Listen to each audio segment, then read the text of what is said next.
സ്വന്തം ലാഭത്തിനു വേണ്ടി ആരെയും കൂടെ നിർത്തി ആവശ്യം കഴിഞ്ഞാൽ കൈയൊഴിയുന്ന ചൈനയുടെ ചതിയുടെ കഥകൾക്ക് വർഷങ്ങളുടെ പഴക്കമുണ്ട്. ഏഷ്യയിലെയും യൂറോപ്പിലെയും ഒക്കെ മിക്ക രാജ്യങ്ങളും ഇവരുടെ ചതിക്കുഴിയിൽ പെട്ടുപോയവരാണ്. ഇസ്രായേലിനെതിരായ ചൊരുക്ക് തീർക്കാനും ചൈന കണ്ടുപിടിച്ചത് മറ്റൊരു ചതിയുടെ തന്ത്രമായിരുന്നു. പശ്ചിമേഷ്യയിലെ ഏറ്റവും കരുത്തുറ്റ സൈന്യത്തിന്റെ കവചം ചതിയിലൂടെ തകർത്തെറിഞ്ഞ് നടത്തിയ ആക്രമണം. സമാധാനപൂർവ്വം മുന്നോട്ട് നീങ്ങിക്കൊണ്ടിരിക്കുന്ന ഏഷ്യൻ രാജ്യങ്ങളെ ഒട്ടാകെ അസ്വസ്ഥതയിലേക്ക് നയിച്ച ഹമാസിന്റെ ഇസ്രായേൽ ആക്രമണം നടന്നിട്ട് 8 മാസം പിന്നിടുകയാണ്.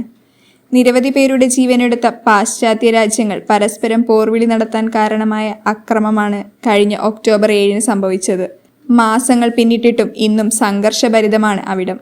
അന്നത്ര തന്ത്രപരമായ ആക്രമണം ഹമാസിന്റെ ഭാഗത്തു നിന്നുണ്ടായപ്പോഴേ ഇവരെ കൊണ്ട് ഇങ്ങനെയൊക്കെ സാധിക്കുമോ എന്ന സംശയം ഉയർന്നിരുന്നു. പുറത്തുനിന്നുള്ള ഏതോ ശക്തിയുടെ പിന്തുണയിലാണ് ഇസ്രായേലിനെ പോലെ കരുത്തരായ രാജ്യത്തെ അങ്ങോട്ട് ചെന്നുമുട്ടാൻ ഹമാസ് ധൈര്യപ്പെട്ടതെന്ന അനുമാനങ്ങൾ നേരത്തെ തന്നെ ഉണ്ടായിരുന്നു. എന്നാൽ ആരെ സംശയിക്കും? ഇതിന് ഇപ്പോൾ വ്യക്തമായ ഉത്തരം ലഭിച്ചിരിക്കുകയാണ്. ഹമാസിന് ചൈനയുടെ സഹായം കൃത്യമായി ലഭിച്ചു എന്ന ഞെട്ടിക്കുന്ന വിവരങ്ങളാണിപ്പോൾ പുറത്തുവരുന്നത്. ഹമാസ് ഇസ്രായേലിനെ ആക്രമിച്ച അൽ അക്സ ഫ്ലഡിന് പിന്നിൽ ചൈനയുടെ കരങ്ങളുണ്ടെന്ന വിവരം ഇസ്രായേലിന്റെ ഏജൻസികൾ കണ്ടെത്തിയിരിക്കുകയാണ്. ഇസ്രായേൽ ഡിഫൻസ് ഫോഴ്സ് നടത്തിയ റെയ്ഡുകളിൽ ഗാസയിലെ ഹമാസിന്റെ വെയർഹൌസുകളിൽ നിന്ന് വൻതോതിൽ ചൈനീസ് ആയുധങ്ങൾ കണ്ടെടുത്തിരുന്നു.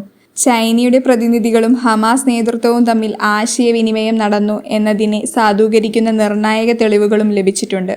ചൈനീസ് റോക്കറ്റ് സാങ്കേതിക വിദ്യയും എന്തിന് ചൈനീസ് നിർമ്മിത അത്യാധുനിക ഗ്രാനേഡുകളും പരിശോധനയിൽ കണ്ടെത്തിയവയിൽ ഉൾപ്പെടുന്നു. ഗാസ നഗരത്തിന് കീഴിൽ തുരങ്കങ്ങളുടെ വലിയ ശൃംഖല നിർമ്മിക്കാൻ ഹമാസിന് വിപുലമായ ചൈനീസ് സഹായം നൽകിയെന്നും വെളിപ്പെട്ടിരിക്കുകയാണ്. ചൈനയുടെ പീപ്പിൾ ലിബറേഷൻ ആർമിയിലെ 2 ടണൽ എഞ്ചിനീയർമാരാണ് തുരങ്ക നിർമ്മാണത്തിനായി ഒപ്പം നിന്നത്.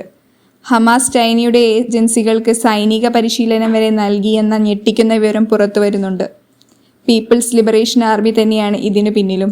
ഇസ്രായേൽ ആക്രമണത്തിന്റെ സൂത്രധാരനും ഹമാസ് മിലിറ്ററി വിങ്ങിന്റെ തലവനുമായിരുന്ന മുഹമ്മദ് ദെയ്ഫ് വർഷങ്ങളോളം സൈനിക പരിശീലനം നടത്തിയതും ഇവരുടെ സഹായത്തോടു കൂടി തന്നെ. ഇയാൾക്ക് ചൈനീസുകാരികളായ 2 പങ്കാളികൾ പോലും ഉണ്ടെന്ന ആരോപണമുണ്ട്. ഒരു സംഘർഷമുണ്ടായാൽ ലോകം 2 ചേരികളായി തിരിഞ്ഞ് പരസ്പരം പോർ വിളിക്കും എന്നത് ചൈനയ്ക്ക് നന്നായിട്ടറിയാം.